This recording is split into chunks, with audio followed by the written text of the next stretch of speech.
In this lecture, we'll talk about Chapter 5, which is about painting. We'll start with the definition of painting, which is fairly simple and straightforward. Painting is just the application of pigment to a surface. Now, that surface could be a lot of different things. The most traditional surface would, of course, be canvas. Canvas is a woven fabric, which is usually stretched over a wooden frame. It's probably the most popular surface used today, but even today and in the past, different surfaces have been used, such as wood, glass, metal, and paper. But no matter what surface is used, almost always that surface is prepared with a special type of paint called gesso. Gesso is a primer, similar to putting primer down on a wall before putting the finished coat of paint on. Gesso prepares the surface to accept the finished layer of paint. So no matter if it's canvas, if it's wood, or metal or paper, the gesso helps to glue and adhere the finished layer of paint to the surface. Now, at the beginning of the chapter, what you'll notice is that there's a quote by Leonardo da Vinci on painting. And in essence, Leonardo felt that painting was the greatest of all the arts. Because with painting, you are only limited by your imagination. Anything that you could think up, you could create in a painting. Paint itself is comprised of two ingredients. Now, certainly there are other additives to different types of paint, but in essence, you have two main ingredients in paint, which are the pigments and the binder. The pigments are what create the colors in paint. The images on the screen are two examples of pigments. Pigments are dry, chalky, crumbly materials which are derived from plant or animal life, and particularly today, pigments can be synthetic. But it's what you do to the pigment which determines which type of paint it becomes. So the binder makes the paint fluid. It also makes the paint adhere to the surface or bind to the surface. And what you'll learn as you go through the lecture today is that the binder determines the type of paint that it becomes. So with each type of paint, we'll see a different type of binder used. The first type of paint that we'll talk about is encaustic. And encaustic is a mixture of pigments and wax, which is heated to a liquid state. Usually beeswax is used. And as you'll see in a video in just a few moments, that wax is heated up until it's liquid, and the dry, crumbly, chalky pigments are mixed into that and then applied to the surface. What you'll also notice in the video is that you have to work extremely quickly because, as you may know, wax dries very quickly. So you don't have a lot of time to wait around from when you dip the paintbrush or other painting tool in the wax to when you apply it to the surface. The series of images that you see on the screen is by an American artist named Jasper Johns. And the second image in this series is the example in your textbook. Now, you'll notice that the color in the image in the textbook is different from what's on the screen. And the color in the image in the textbook is very close to reality. And I can attest to this because I've seen this painting in person. And one of the things about encaustic paint and encaustic paintings is that it's extremely textural. So the viewer is really drawn to the painting and is encouraged to look at it up close because of the texture of the paint on the surface. This series of works is called Seasons. And Jasper Johns was making this series of paintings while he was moving. So he was going through all of his old paintings and materials, and we see some of that in the works on the screen. You'll also notice that there is a figure in each one of the paintings, which is a self-portrait by the artist. And you'll also notice that there is a dial with an arm, and that represents a clock or the passing of time or the changing of the seasons. So let's take a look at an example of encaustic painting and pay particular attention to the techniques used. Encaustic is a very physical kind of paint. You can build up an appreciable thickness in a relatively short time. It's just endlessly unusual the way the paint interacts with what's come before. Today I was working on a rather large encaustic 4x4 feet. The subject is a facade of a building, which happens to be quite near the gallery on Arch Street. It's arches and geometry, and yet the subject is going to essentially be the flaking and crumbling paint on that surface. I had made drawings of the structure itself, very architectural sorts of drawings. But those drawings, I intentionally did a lot of erasing and adding and subtracting, knowing that the painting would probably develop in a similar fashion. I've got the information secured ahead of time with the drawings and the color studies that I've done. So now it's time to react to that and then see what the paint dictates. There's a lot of interesting stuff that happens there, and to me, no two moments are the same within a painting. Actual making of the painting, there were some underpinnings of very fluid encaustic done with a brush. Once those major lines were secured, then I just took the paint itself, which is hot beeswax, a little bit of Damar crystals, and dry pigment. And I just painted and covered over, got a presence, a body of paint there that I could work onto. The paint itself, you apply hot, about 205 to 8 degrees. The white thing over there next to the palette is an air exchanger. It takes in fumes from the encaustic and filters them. And I keep the paint very clean so that I don't get any burning paint. The fumes when it's burning are not good for you. Certainly handling the pigment, you have to use precautions. When you're doing encaustic, don't mix it with turpentine and then heat it, because you're ultimately going to end up with the equivalent of mustard gas. It's extremely toxic. You don't heat turpentine. As you paint, you use whatever tool you can find to get that hot molten colored wax from the palette onto the panel. A birch plywood panel that's reinforced, and it has special gesso ground, which can withstand the heat. And when I'm painting, I use the brush or the knife or the spackle blade in one hand, and the other hand I'm using a hot air gun, what they use for house painting to burn off old paint. It needs to get up to a certain temperature in order to make it effective. Now, that hot air gun gives me more of an open working time while I'm painting. The paint will set as soon as it cools. And out of necessity on the large paintings, if I don't have that hot air gun in one hand, I just won't be able to cover any ground with any kind of efficiency. There is that balance between being efficient and being able to react to what you've just done. One of the things about encaustic that I find so enjoyable is that I really don't have to ever stop to wait for anything to dry.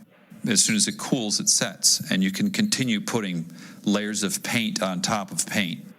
It's very much like a building kind of process, and then there's a scraping away and an excavating of the image and the paint, which is also a very rewarding experience. Sometimes when I'm doing these paintings, I'm thinking sort of backwards, and I'll put down things at the beginning that I have an inkling of what might happen with them later. I do a lot of scraping with the razor blade as I put layers of paint on, and then I'll scrape away and reveal different things from underneath. There's certain qualities that you get that way. It's a wonderful way of making texture and interaction of color that I don't think you can quite get any other way. The buildings themselves are rather reddish, pink salmon color. To play up that flaking paint, I had noticed that there were some cool colors underneath, even some greens. So I used that for some of my underpaint. And I'll just scrape through to see just what's going to happen, what's underneath, and what it looks like.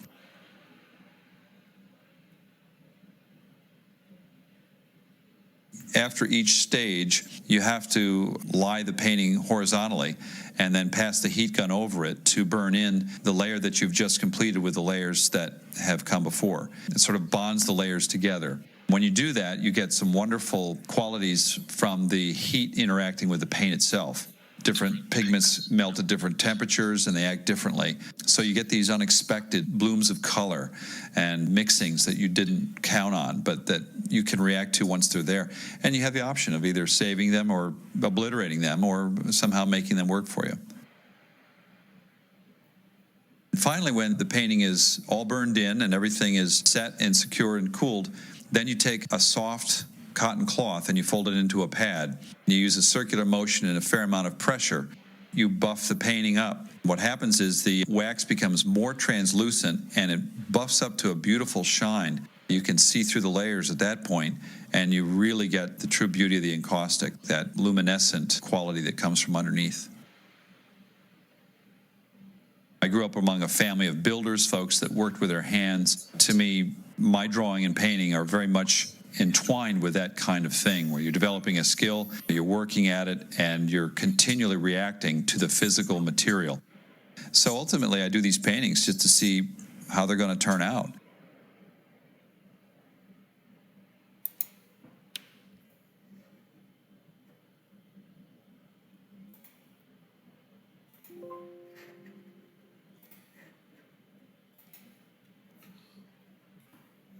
All right, let's move on to the next type of painting, which is called fresco. Fresco is a type of paint where actually the pigment and the binder are separate, in that the binder is already on the wall because the binder is actually plaster. So the surface, the wall itself, is prepared with wet plaster, and as the plaster is drying, the artist mixes pigments with water to make it fluid and then paints those pigments onto the plaster. And that's when the actual binding of the pigments and the binder take place, because as the plaster dries, it bonds with the pigments, which makes it a very permanent type of painting. So if done properly, fresco is one of the most permanent types of painting. There are some disadvantages to fresco, one being that you have to work very quickly because you have to paint onto the plaster as it's wet. And you have about a full day's work, 8 to 9 hours or so, until the plaster becomes too dry. So instead of creating an entire wall painting in a single day, artists would work in small sections. If there are different figures in the painting, you might prepare the shape of the figure with plaster and just work on that section in one day, and then move on to another section the next day. The other thing is that the colors can change over time. Blue can turn into green, or even white can turn into black, which is really strange because your highlights initially can turn into shadows over time. And we're talking a span of several decades in which the colors can slowly shift or change. The image that you see on the screen is perhaps one that you recognize. It's by a very famous artist, Leonardo da Vinci, and it's his version of The Last Supper, which has been reproduced many times by many other artists. But you'll notice that in the image, the painting is in poor condition. There are a couple of reasons for that, but one main contributing reason is that Leonardo did not follow the rules of fresco painting. He did not paint onto wet plaster. He painted onto a wall of dry plaster, and he used actually some oil painting techniques. So he tried to mix several different types of painting, and ultimately it was unsuccessful. The paint did not permanently bond to the wall, and within several decades, parts of the painting were flaking off onto the floor. The next type of paint we'll talk about is called tempera. Tempera is a mixture of pigments and egg yolk. Tempera is a very permanent type of painting if it is painted onto a sturdy surface, like a wood panel. It needs to be a sturdy surface because if it's a flexible surface, and if the paint is applied in very thick layers, that paint can easily crack and flake off the surface. Tempera really is just a mixture of the color pigments and egg yolk. and perhaps a little bit of water. That's really all that you need because egg, as you may know, is a very excellent glue or an excellent binder. One thing about tempera is that it dries very quickly on the surface, and you really have to pre-mix all of the colors beforehand. There's not a lot of time to mix colors on the surface together. So in the painting that you see on the screen, all of the different colors of browns and greens, all of those would have to be mixed beforehand. And all the blades of grass that you see are done with individual strokes of the paint. Tempera, because it dries very quickly and somewhat translucent, lends itself to many, many layers of paint on the surface, sometimes up to a dozen layers of paint to actually build up the painting itself. Now, the painting that you see here is by an American artist named Andrew Wyeth. It's called Christina's World. And the story behind this painting is that Wyeth was looking out the window of his house, which we see in the background, and he noticed this girl, Christina, crawling across the field. She was dragging and pulling her body with her hands and her arms. And she was doing so because she was paralyzed from the waist down. And that was the inspiration for this painting. I'm going to show you two videos in succession, one being a brief demonstration of tempera painting, how the paint is prepared and how it's applied to the surface, and another being a video about this painting itself and how a frame is chosen for this painting. But you'll get to see that the painting is actually on a sturdy surface on a panel. You'll get to see the actual scale of the painting, and you'll get to see really the extreme amount of detail in the painting itself.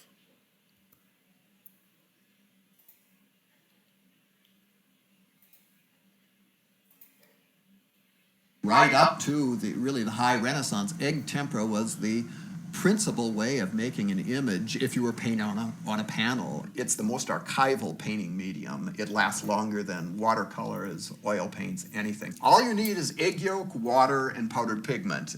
All paint starts with raw powdered pigment. Then a binder basically is a substance with adhesive properties that holds the paint together, and then when it's applied to a surface, the binder then dries and holds the paint on the surface of whatever it is, a panel or canvas or whatever it is that you're painting. The egg white we don't use in egg yolk tempera, and then what I want to get into my jar is just the egg yolk.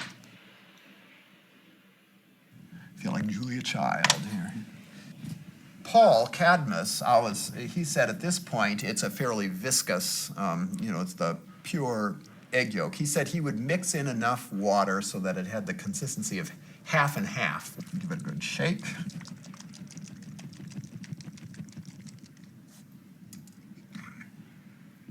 Yeah, and that's about right. And that is it. That is the binder for egg tempera.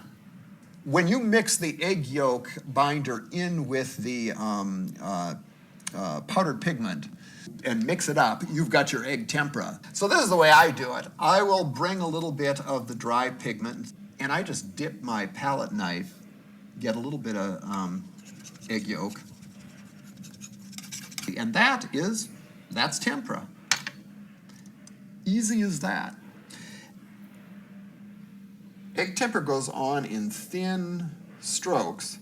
It dries very quickly, within seconds, so you cannot mess around and model and blend the egg tempera. It's all hatch marks, one on top of the other. If you look carefully at it, you'll see all these stroke, stroke, stroke, stroke.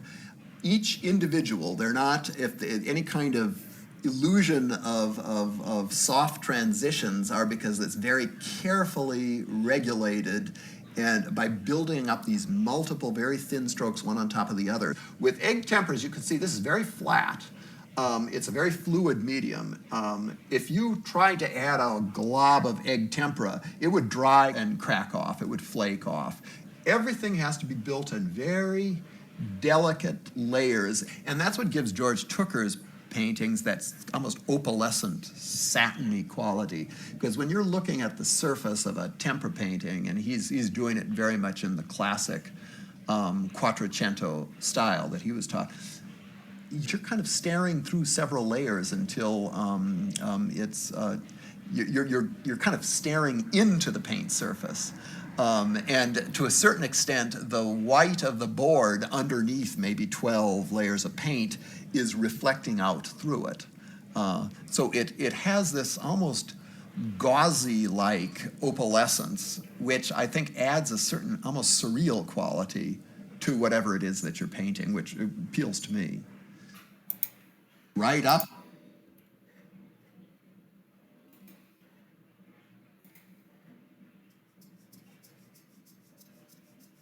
The frame shop here at the Museum of Modern Art is actually unique. We do most of the framing for the collection, exhibitions and traveling exhibitions. Anything that is wood is made inside. We have a small woodworking shop. We have 7 people working in the department, but we produce a tremendous amount of work. In the case of Christina's World, it can't be too modern. It has to fit with a certain context. Ultimately, the best frame is the one that doesn't call attention to itself. The frame has a way of pushing and pulling. Normally, if you had a landscape, it would be what is called a cove, a frame that comes out and creates a window into the work. This works in reverse. This one, the painting comes forward and the frame goes back. The first thing I wanted to do was to understand why the frame was not working. What is it about the frame that could be improved upon? It was not original to the work. Framers talk about frames in terms of weight, not necessarily in terms of look. The frame could be too light, it could be too heavy. The frame that it had was a little bit light, a little timid, even though it had a gold band on the inside. The gilded liner of the frame was actually touching the chimneys of the house. Wyeth spent a great deal of time and effort coming all the way to the edge. So it was important that we see the entire panel. This painting actually is floating. There are 2 frames in one here. It's not damaging or causing any pressure. Many of the frames that Wyeth selected for his work were painted, and he always wanted to pick a color from the painting and use that color in the frame. If the artist does it, it's one thing, but a framer should not be doing that. I picked what I thought would be a very natural wood and basically set the painting within the frame as a beautiful little jewel. The whole frame is made for one single piece of wood, so that the grain just is continuous. We knew from the beginning that we were going to have a gold band. I decided to put a cove on the inside to separate the gilding. The next step is to design the panel. One element that would justify angling the panel to the outside is the roof of the house. Then you have to decide how that panel is going to end. This is an abrupt stop. It has another angle to the back. The frame will appear almost floating on the wall because when you light it, it's going to cast a shadow behind it. After you make the frame, then you start thinking about the different stains. Once you put a stain on the panel, you can't take it off. And that's where you come in with making as many samples as possible using the exact same piece of wood. You can see the difference if you put them next to it. These are very, very minor variations that ultimately you don't pay attention to, but in terms of the framing, it's rather important. And it has a way of affecting how we see a painting.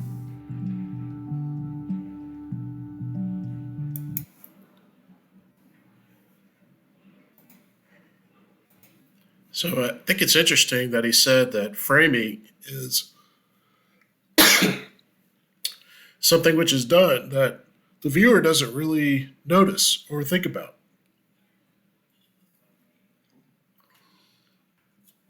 But as you can see in the video, a lot of effort is put into actually framing a work of art and displaying it in a museum. The next type of paint that we'll talk about is oil paint. And oil paint is a combination of pigments and what's called linseed oil. Linseed oil is preferred because it's odorless and colorless. Now, one of the characteristics of oil paint is that it dries very slowly. Originally, that was seen as a disadvantage, But today, most artists consider that to be an advantage. Because the paint dries very slowly, the artist can slow down the painting process and work on more details.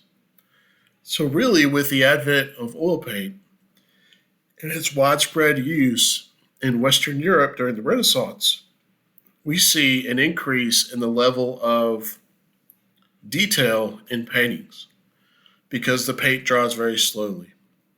There are other reasons for that increase in the level of detail, but certainly oil paint played an important part in that aspect of art at that time. If you look at this artist, who's a current Dutch artist, you see he's surrounded by several of his paintings, yet they don't really look like paintings. They look like photographs. And they look like photographs not only because of the talent of the artist, but because through the use of oil paint, he's able to work very slowly, and in that case, able to capture all of the details that you see in these paintings.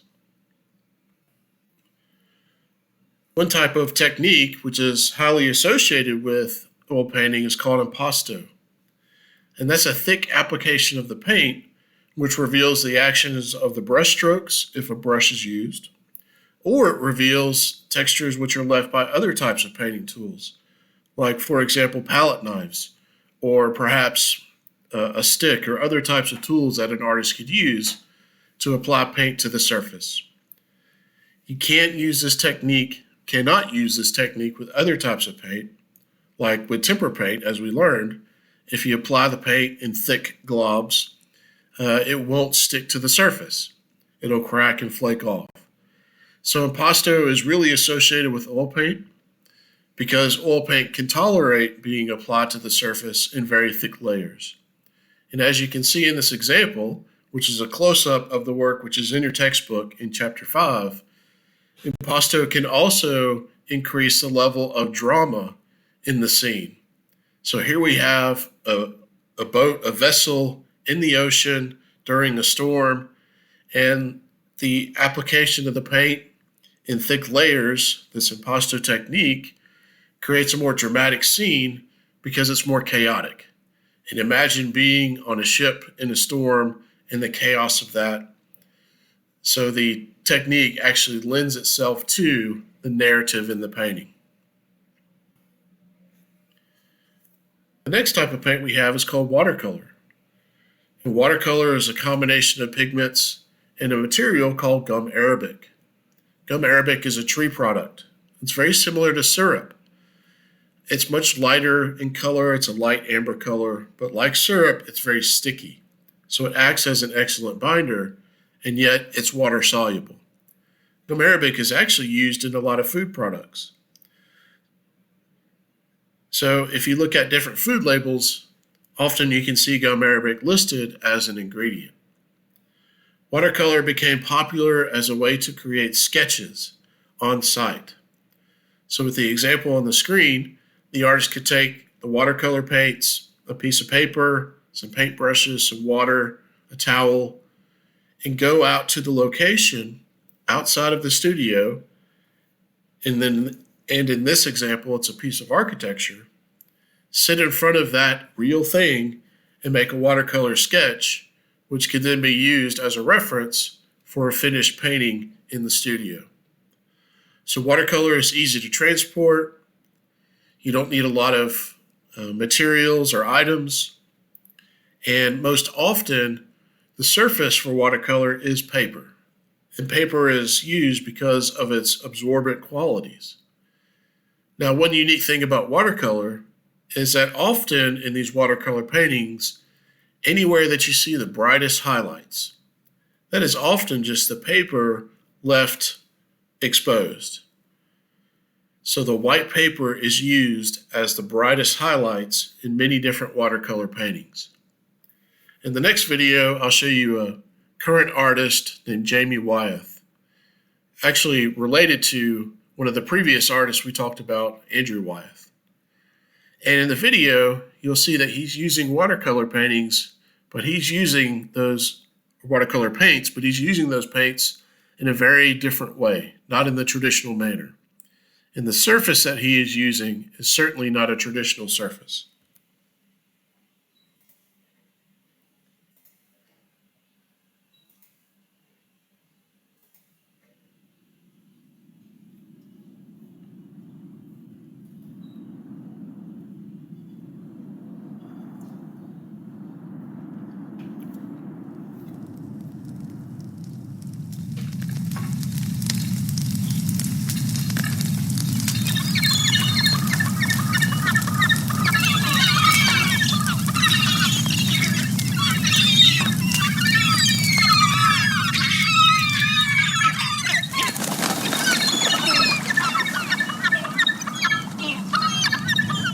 And what I love about gulls is what most people dislike about gulls. I love the fact that they're scavengers, they're garbage pickers, they're pirates, they're mean.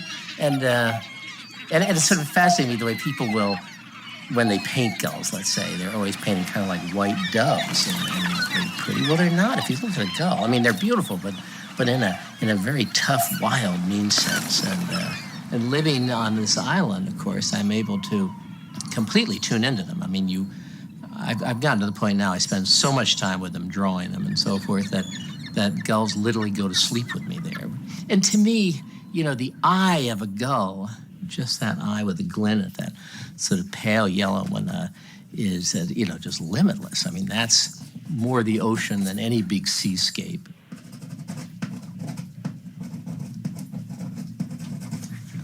The painting is painted on cardboard. And I've always loved the idea of cardboard, which is kind of a trash thing. And, you can beat it, scratch it, and rip it. And it's very resilient. And I love the color of it. And even I like the kind of the ribs that go down. So it just, it creates another world for me. And then the other thing, the paint I was using actually is watercolor. It's not oil. But I've always been sort of intrigued by the fact, people think watercolor, well, it's washes and it's very thin and whatnot.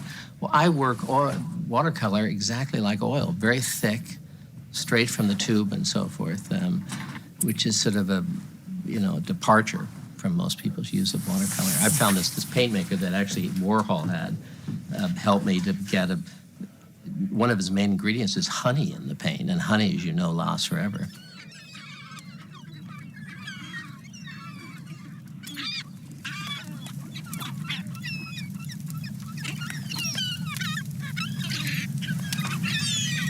The boy in the painting is a boy named Cat Bates. At that time, his main job was to feed this sort of inferno of garbage on Monhegan Island years ago. And the gulls would come roaring down, trying to get at the garbage, pulling back. It was something completely out of a Wagnerian opera.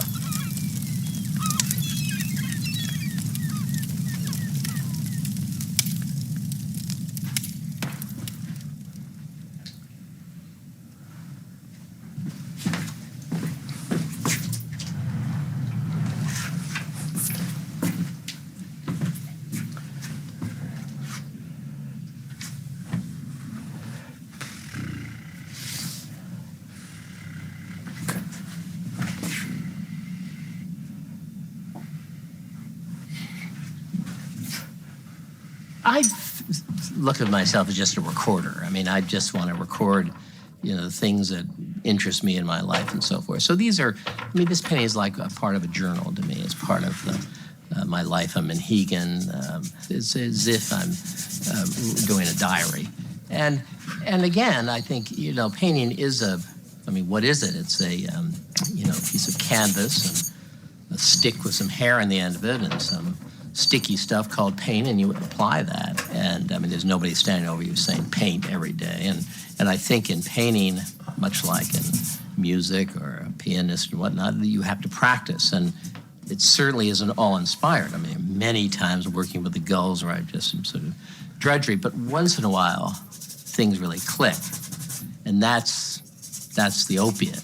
When that gull all of a sudden breathes and becomes, and the fire starts building, then it's that's why you paint. That's why I paint.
hell's that, Darcy?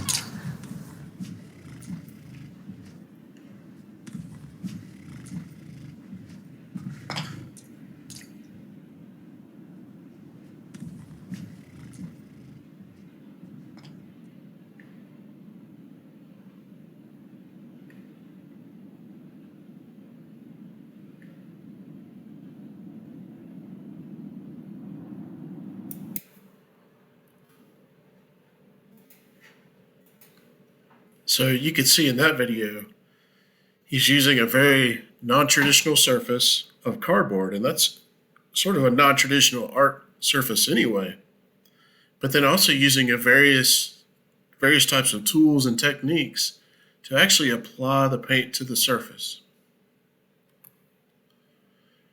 A type of paint which is very much like watercolor, but is slightly different, is called gouache. And gouache has some of the same ingredients as watercolor. It has pigments and gum arabic, but the difference is that chalk is added to those ingredients. So while watercolor in and of itself is very translucent or transparent, gouache is much more opaque. Now you can treat gouache in the same manner as watercolor, thin it down and apply it in thin layers so that it is very transparent. So perhaps in some ways, gouache is a more versatile type of paint than watercolor. But like watercolor, it's very easy to transport. Gouache, it's very portable. It's excellent for creating quick color sketches or very quick works on site. And we'll see that in this video clip by an artist named James Gurney. And you can see in this example on the screen with his hand and the paintbrush there, he's making a very small scale work, and he was making this on site and in a very short amount of time.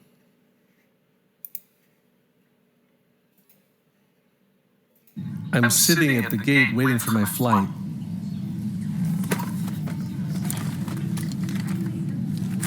And I want to paint a portrait of the airplane that's going to take me from San Francisco to Newark. It's got a sort of a circular or elliptical fuselage from this angle. I'll draw it almost like an egg shape using a watercolor pencil. What I'm doing now is just laying it in quickly to get the basic placement on the page. This is a watercolor sketchbook, and I'll be using gouache.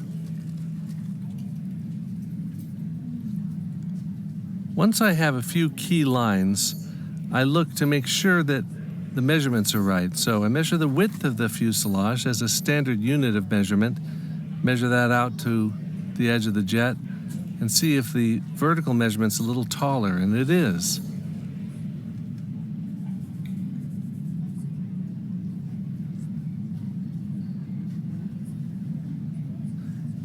The paints I'm using are yellow ochre, transparent red oxide, Pyrrole red, Prussian blue, and titanium white.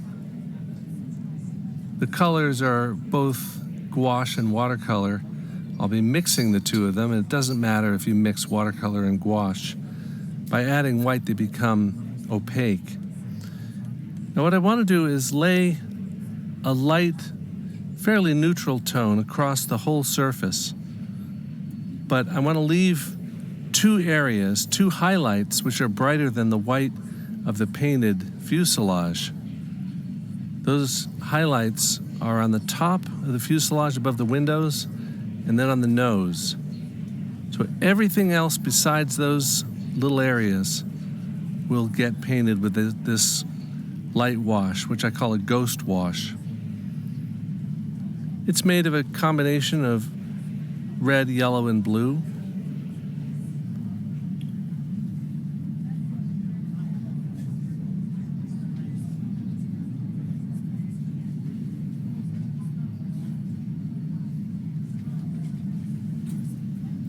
You can see those highlights, how bright they are.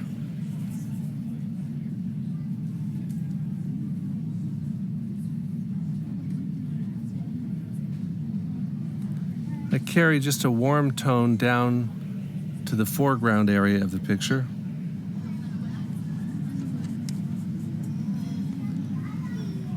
And now I want to mix a darker value for the shadow side of the jetway.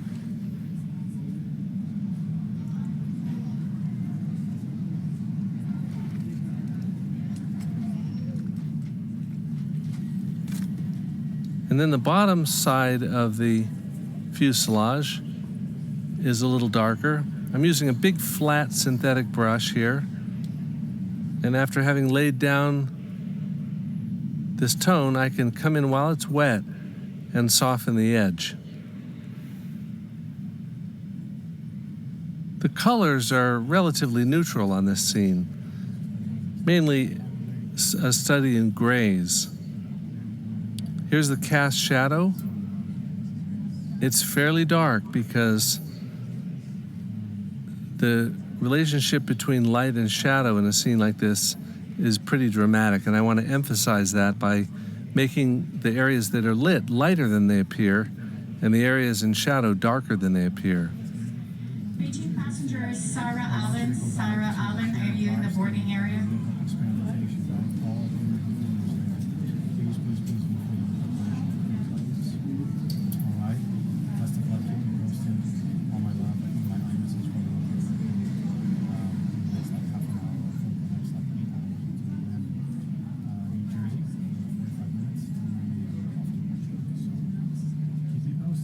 I have a good hour or so to work on this.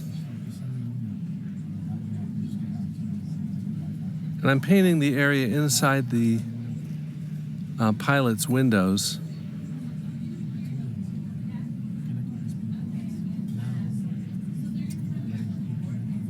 Ladies and gentlemen, reporting all passengers on rows. Flight 2331 to Phoenix, Arizona, gate 66. With gouache, you can build up some of the trim lines like these dividers.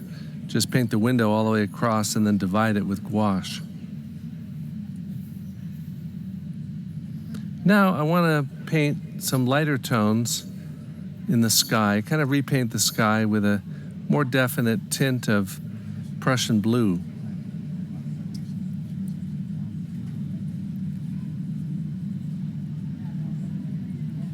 The sky is a light blue that gradates to a slightly lighter value closer to the horizon.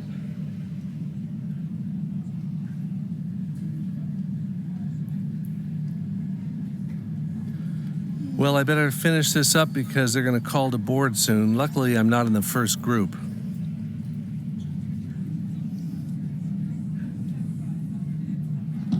If you're traveling with any stroller, car seat, or wheelchair, we need to gate check time. See us here before boarding our flight for Newark, a very full flight.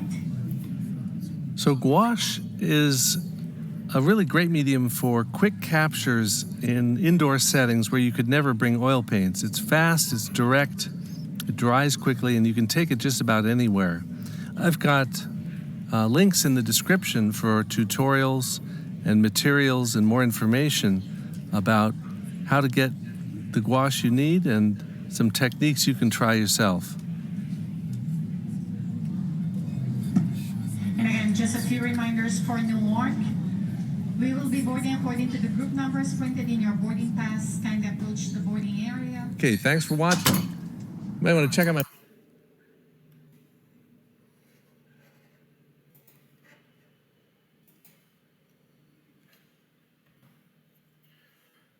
Okay, the last type of paint that we'll talk about is called acrylic.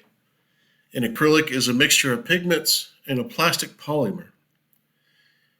Acrylic can be thinned with water until it's dry, and then it takes on a very plastic quality.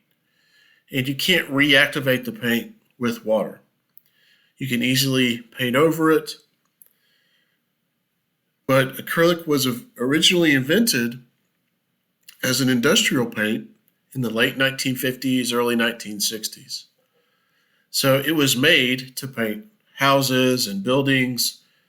It wasn't made as an art, a fine art type of paint, but artists began to take that paint, which was new to them at the time, and experiment with it and see what would happen. That's exactly what we see in the work by the artist Helen Frankenthaler. So she would roll out large sheets of canvas, and as you can see in the picture, she would pour the paint directly from the can onto the canvas. By tilting the canvas, you would allow the paint to pool and bleed and soak into parts of the canvas. And so while her paintings have certain titles, and in this example it's called The Bay, it's not so much a painting of something specific, but it's a painting about the paint itself and the properties of the paint. It is, in essence, an experimentation. One thing about acrylic is that you can, as I mentioned, thin it down with water, and you can make it fluid enough so that you can spray it onto the surface with an airbrush. And that's exactly what we see in these examples by the artist Chuck Close. He would take just a few teaspoonfuls of black paint, thin it down with water, and spray it onto the surface to create these large-scale portraits. You get a sense for the size of these paintings by the photograph on the screen, and then in the example next to it, you really get a sense for how realistic these paintings are. They look like black and white photographs. So by using the airbrush, the artist was able to have an ultimate level of control to add the detail that you see in the painting. A couple of other techniques which are most commonly associated with painting are collage and mixed media. Collage is perhaps something that you're familiar with, where you might take different types of papers or pictures or other materials and glue them together on a separate surface to make something new. Mixed media is where you have a wide variety of different types of materials combined together to create a new work of art. We see both of those techniques used in this example by the artist Basquiat. So we see images of his drawings, which are glued onto the surface. He's painted on the surface and drawn on the surface. So it's a wide variety of materials and also a wide variety of art materials or media used. And lastly, there's a section in the book about unique materials, materials which you would not commonly associate with painting and maybe not even with art. But here we see an image from the book on the left, which is a photograph of a work made with chocolate. The artist drizzled the chocolate onto the surface and then captured the artwork and made it permanent through the use of the camera in the photograph. The artist was recreating a very famous photograph of Jackson Pollock painting in his studio. That image is in your textbook, and it's also on the right-hand side of the screen. So not only was the artist recreating the image, but he was also recreating the technique or the style in which Jackson Pollock made his work. Pollock's most famous work was when he would dip paintbrushes or sticks into cans of house paint and drizzle that paint and fling that paint onto the surface. And that's exactly the type of technique the artist used to make the chocolate work on the left-hand side of the screen. Jackson Pollock would reference sand painting as one of his influences for the technique that he utilized in his work. There's an article in chapter 5 of the textbook about sand painting, and we'll finish up this lecture with a video of artists creating art with sand. And one thing that I want you to notice about this is that really the artists are not touching the surface when applying the sand to the surface. They use a hollow tube which holds the sand and a scraper when scraped across the tube, which allows the sand to pass through and drizzle onto the surface.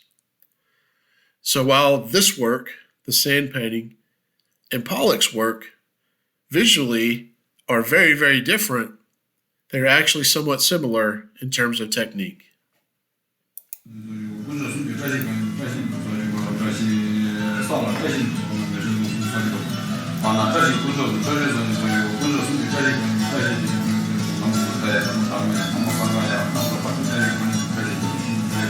Quindi